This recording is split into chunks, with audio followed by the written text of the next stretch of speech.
अपने पसंदीदा शो के फुल एपिसोड देखने के लिए अभी डाउनलोड करें दंगल प्ले ऐप।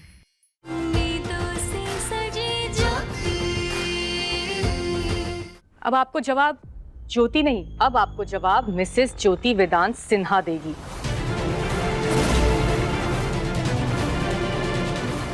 क्या कर लेगी तू? हाँ, तू जानती नहीं मुझे।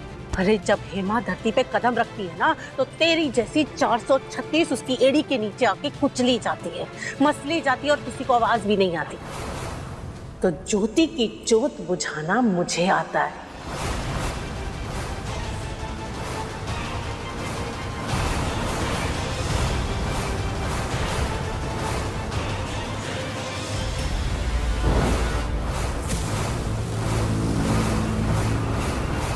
बस इसी तरह मैं तेरी जोत बुझाकर इस घर से बाहर निकाल दूंगी।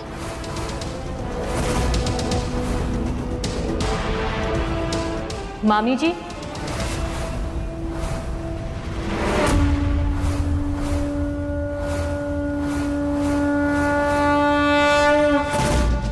अंधेरे की औकात दिखाना मेरा काम है। ऐसे ही वेदांत सर के आंखों के सामने मैं अंधेरा हटा के रहूंगी। ये वादा है मेरा आपसे। अंधेरा अच्छाई का दुश्मन होता है। अंधेरे में सारे गलत काम होते हैं, पर जैसी उजाला आता है ना, सारे गलत काम करने वाले उल्टे पांव भाग जाते हैं। तो भूल गई शायद कि मैंने तुझसे क्या कहा था। चल फिर से याद दिलाती हूं। पहला, मैं तेरा अभिमान तोड़ूंगी। दूसरा, तुझे तेरी औकात याद दिलाऊंगी। तीसरा, तेरी ये बची कुची इज्जत उतार के पतंग बना के आसमान में उड़ाऊंगी। मुझे ये चुनौती स्वीकार है मामी जी। वेदांत सर के सामने मैं सच लाकर रहूंगी। पुरु को गुनहगार साबित करके उसे सजा दिलवाऊंगी। पुरु को पुलिस के हवाले करूंगी। मेरी दो ताकत है। पहला, सच। दूसरा, सिंदूर। जब ये दोनों मेरे साथ है ना, तो आपकी हार निश्चित है। अब आप अपनी उल्टी गिनती गिनना शुरू कर दीजिए।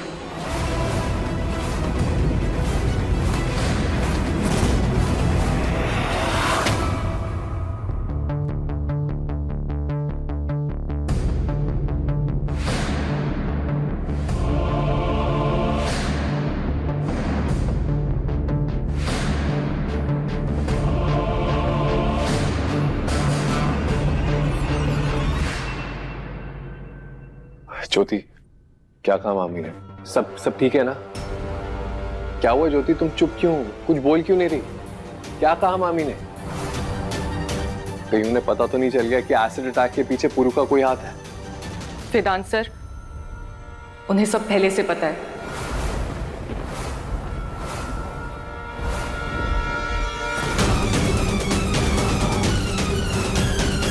क्या मामी को पता है? पर कैसे?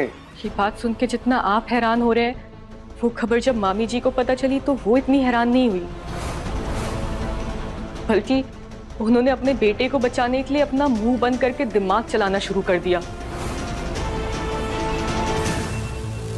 ज्योति, मैं जानता हूँ पुरु से गलती हुई है, पर उसे सच में नहीं पता था कि उस बोतल में पानी नहीं, एसिड है। ये बात भी आप इसलिए बोल रहे हैं क्योंकि आपको ये पुरु ने बोला है ना? बस कीजिए वेदांत सर, आप गुनहगार को और कितना बचाएंगे? गीता में भी लिखा है, गुनाह करने से बड़ा अपराधी वो होता है जो उसे बचाता है। मैं जानती हूँ आप एक बहुत सच्चे इंसान हैं। आप जैसा इंसान किसी के साथ जानबूझ के अन्याय नहीं होने दे सकता। पर आपकी आंखें खोलना जरूरी है वेदांत सर। तुम सही कह रहे हो ज्योति, असली गुनहगार मैं ही। ये सब कुछ मेरी वजह से हुआ है। ना तो मैं इंसाफ दिलवा पाया और ना अपने भाई को सही रास्ता दिखा पाया। मैं ही हूँ असली अपराधी। आप हर आरोप अपने ऊपर क्यों ले रहे वेदांत सर? जिसने अपराध किए गुनहगार वो है, सजा भी उसे मिलनी चाहिए। ज्योति, तुम नहीं जानती मेरे लिए मामी और पुरु कितने मायने रखते हैं। अरे बचपन से जानता हूं मैं पुरु को, वो इतना घिनौना काम कर ही नहीं सकता। और ये मेरी गलतफहमी नहीं, मेरा विश्वास है उस पे, वो इतना नहीं गिर सकता। ये आपको दिया धोखा है वेदांत सर,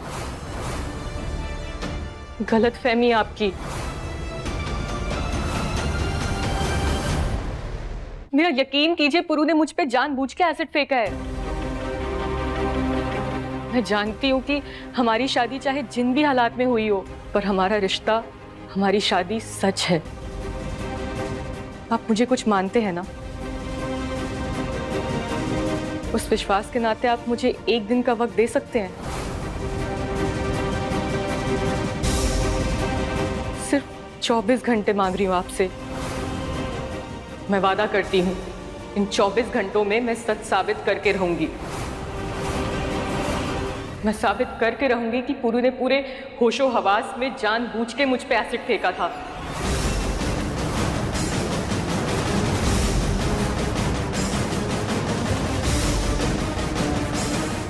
क्या हुआ वेदांत सर?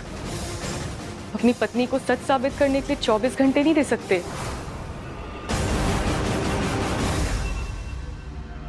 ठीक है, पर एक बात का ध्यान रहे, घर में किसी को भी इस बात का पता नहीं चलना चाहिए। मैं नहीं चाहता कोई भी परेशान हो। और ज्योति, अगर तुम्हारा विश्वास गलत निकला, किसी को पता चला, तो रिश्ते इतने टूट जाएंगे कि कभी जुड़ नहीं पाएंगे।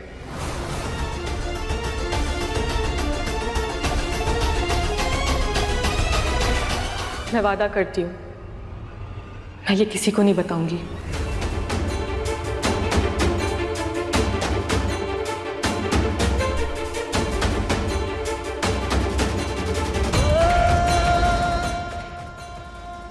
आप मेरी जिंदगी की सबसे बड़ी खुशी है वेदांत सर।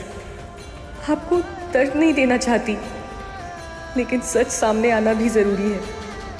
हे महाकाल, मुझे वेदांत सर की आंखों पर बंधी इस अंधविश्वास की पट्टी को हटाने में मदद करना। बहुत जल्द आप झूठ को नंगा होते देखोगे वेदांत सर।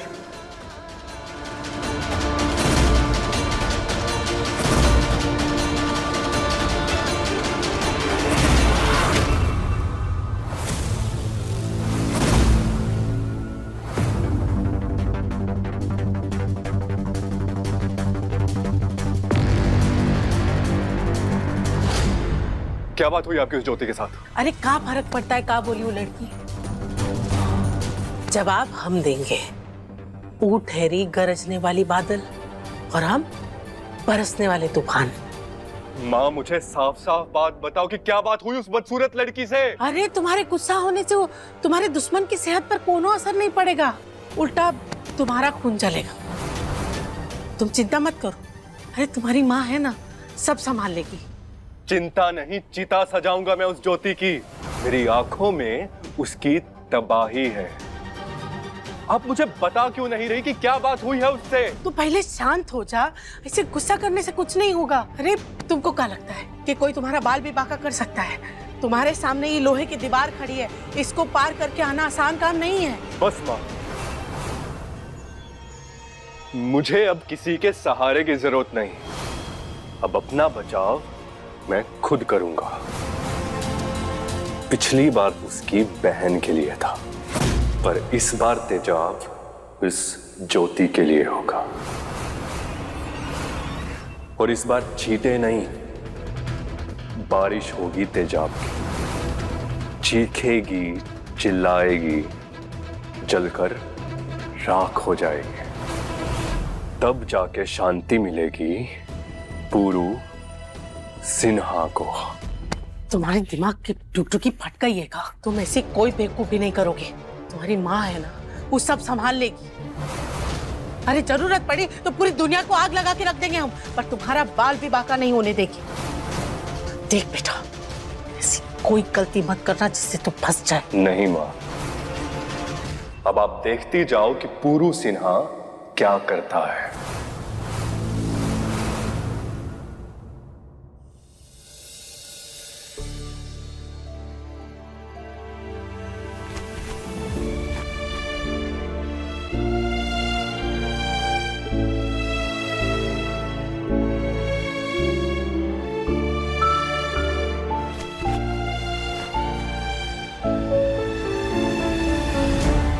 समय कम है और काम मुश्किल। मेरी शक्ति बनना महाकाल, रास्ता दिखाइए जिससे मैं गुरु का असली चेहरा वेदांत सर के सामने ला पाऊं।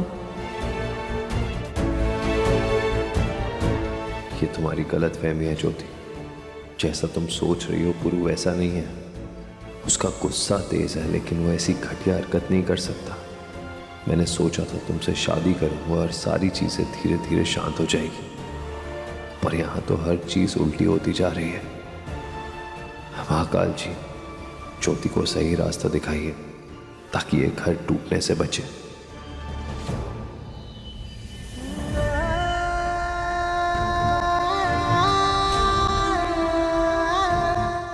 ये लड़ाई सिर्फ मेरे इंसाफ की लड़ाई नहीं है, मेरे पति का विश्वास पाने की लड़ाई है।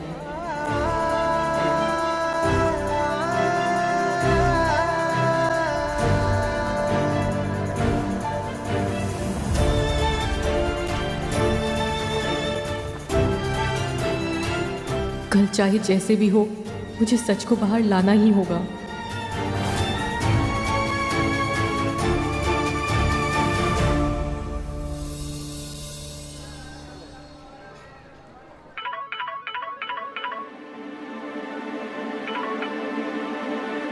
हेलो। हेलो ज्योति बेटा, सुप्रिया बोल रही हूँ। कैसी है तू? मैं ठीक हूँ सुप्रिया आंटी, आप कैसे हो? एक बात कहूँ तुझसे, तू मुझे माँ कह सकती है। अगर तू माँ कहेगी ना तो मुझे लगेगा वेदांत मुझे माँ कह रहा है। जी मम्मी जी, ये अधिकार मांगने का आपको पूरा हक है। जीती रहे बेटा। और वेदांत सर भी ठीक है। अच्छा मम्मी जी, आपसे एक काम था। हाँ बोल ना बेटा। आपका एनजीओ इतने सालों से एसिड विक्टिम्स के लिए काम करता है ना, तो आपके तो काफी कॉन्टैक्ट्स होंगे। तो क्या ये पता लगाया जा सकता है कि मुझ पे जिसने एसिड फेंका था उसने एसिड कहाँ से लिया था? क्योंकि आसानी से बाजार में तो मिलता नहीं है, ये पक्का किसी गैर कानूनी तरीके से खरीदा गया है। तू बिल्कुल सही कह रही है बेटा। यहाँ उज्जैन में बैटरीज की फैक्ट्री है जहाँ पर एसिड का बहुत इस्तेमाल किया जाता है और वहाँ से सर्टिफाइड डीलर्स के पास एसिड पहुँचाया जाता है। मैं उनसे बात करके तुझे उससे मिलाने ले जा सकती हूँ। फिर जो भी पूछना है उनसे पूछ लेना। थैंक यू मम्मी जी। अब ऐसा लग रहा है भोलेनाथ भी मेरी मदद कर रहे हैं। ठीक है मम्मी जी, मैं कुछ देर में आपके पास आती हूँ। तू घर से निकलते ही मुझे कॉल करना, मैं लोकेशन भेज दूंगी तुझे। ठीक है बेटा? हे महाकाल, आखिर आपने रास्ता दिखाई दिया कि मैं शुरुआत कहाँ से करूँ।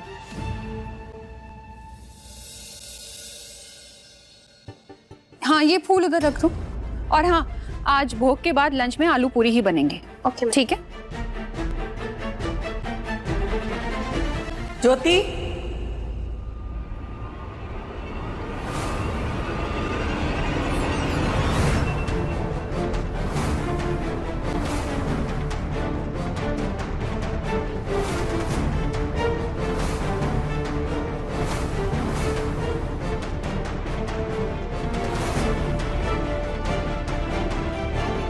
चलो सारी महिलाएं जुट गई हैं तो अपना अपना काम भी बांट लेते हैं। ज्योति, तुम्हें पंचामृत का भोग बनाना होगा। पर मामी जी, मुझे एक जरूरी काम से बाहर जाना था। अरे, एकादशी का शुभ मुहूर्त है, घर में अखंड रामायण का पाठ रखा हुआ है और तुम बाहर जाकर भटकने की बात कर रही हो। ऐसा कौन सा जरूरी काम है? अरे, पूजा पाठ के लिए तो लोग घर के अंदर आते हैं और तुम बाहर जाके मटर कश्ती करोगी। इतने शुभ मुहूर्त को अनदेखा कर रही, ये अपशगुन होता है बहुरानी। माँ जी, आप ही समझाइए अपनी बहुरानी को। इतना जरूरी क्या काम हो गया ज्योति? पूजा तक तो रुक सकती हो ना, पूजा के बाद चली जाना। कावेरी मैम, मुझे किसी से मिलने जाना है और वो बहुत जरूरी है। घर की पूजा से ज्यादा जरूरी और माँ जी के आदेश के ऊपर भी कुछ है क्या? ज्योति, इंदौर से खास भजन मंडली बुलाई है इस घर की सुख शांति के लिए। हम सबके लिए हो रहा है ये सब, हम सबको शामिल होना है पूजा में। रहने दो इला, ये हमारी बात कहाँ मानने वाली। इसे तो इसके पति परमेश्वर समझाएंगे। वेदा,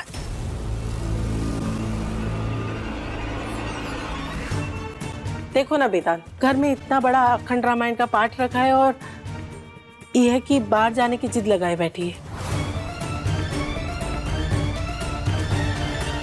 मैं वादा करती हूँ 24 घंटों में मैं साबित करके रहूंगी कि पुरु ने पूरे होशो हवास में जानबूझ के मुझ पे एसिड फेंका था। अरे शादी के बाद घर में पहली बार इतनी बड़ी पूजा हो रही है और हम कौन सा ज्यादा देर रुकने के लिए कह रहे हैं, हम तो सिर्फ भोग तक रुकने के लिए कह रहे हैं ना। और कौन सा इसकी पायल की जगह पैरों में जंजीर बांध रहे हैं। अगर पूजा में रुक जाएगी तो कुछ बिगड़ जाएगा काम। ज्योति, मामी जी सही कह रही हैं, घर में पूजा है, भोग के बाद चली जाना। पर वेदांत सर, मेरा अभी जाना बहुत जरूरी है। मैंने आपसे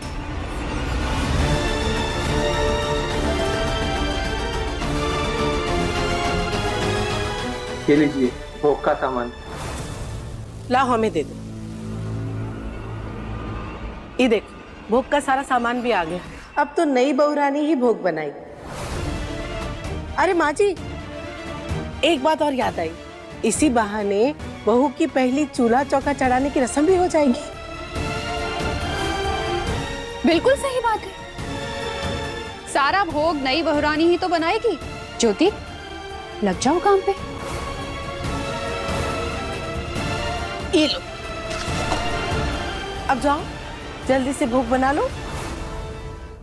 24 घंटे मांगे थे ना तूने वेदांत से मेरे बेटे को बर्बाद करने के लिए, उसे जेल की सलाखों के पीछे पहुंचाने के लिए। मैं 24 सेकंड भी नहीं दूंगी तुझे। ढाल बन के खड़ी हूं मैं अपने बेटे के सामने।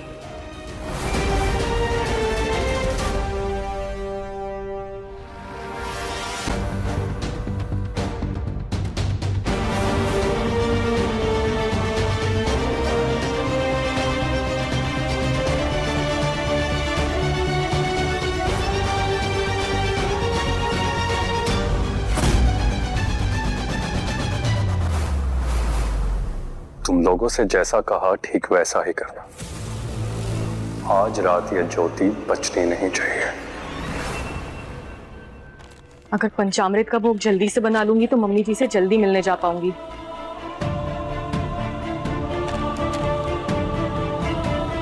पंचामृत बनाने वाला बर्तन कहाँ होगा?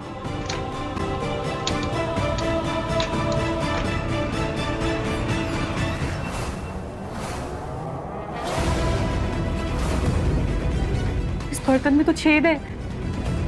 ये कैसे हुआ? मैं भोग कैसे बनाऊंगी? मुझे बाहर जाके सबको बताना होगा।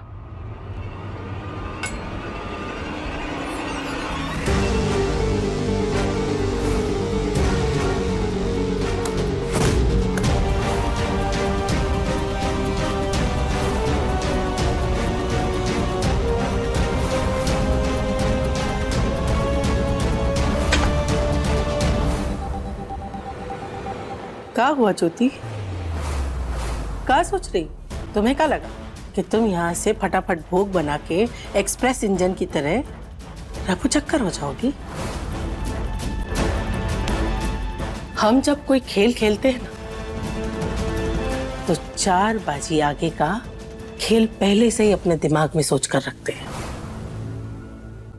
अपना भी और सामने वाले का भी। तुमको क्या लगा तुम चली जाओगी और हम हाथ में हरी झंडी लिए तुम्हें टुकुर टुकुर देखते रहेंगे? अब बनाओ इस छेद वाला बर्तन में पंचामृत का भोग, और बर्तन बदलने की सोचना भी मत, क्योंकि भोग तो चांदी के बर्तन में ही बनता है। अरे हाँ, हम ये बताना तो भूल ही गए, अभी तो तुम्हें खीर भी बनानी है। तो तुम ये ड्राई फ्रूट्स कैसे पीसोगी? हाँ, अरे एक बात बताना तो भूल ही गए, वो माचिस और लाइटर भी नहीं है। तो सोचो और खोजो इन सारे सवालों के जवाब। अरे अभी पूरा नहीं हुआ, बाकी है।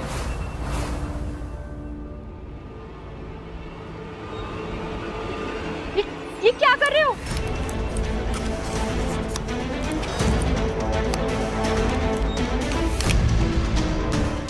ये क्या कर रहे हैं आप लोग? छोड़िए मुझे। मेरे पैर क्यों बांधे? अरे अगर तुम हिरण की तरह उछलती कूदती बाहर चली गई तो? नाम है हमारा हेमा, हिला देती है पूरा खेल। पिक्चर अभी बाकी है। क्या कर रहे हो?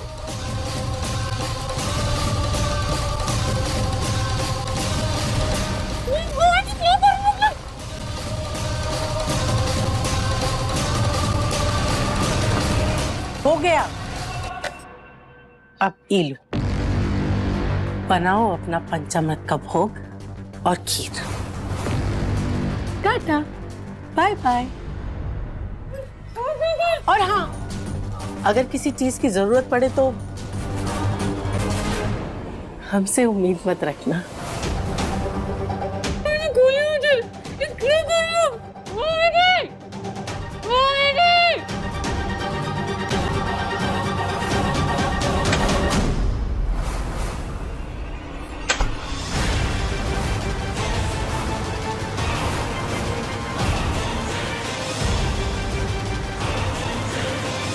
मैं वादा करती हूँ इन 24 घंटों में मैं सच साबित करके रहूंगी। अब देखती हूँ कैसे करती है ये अपना चैलेंज पूरा।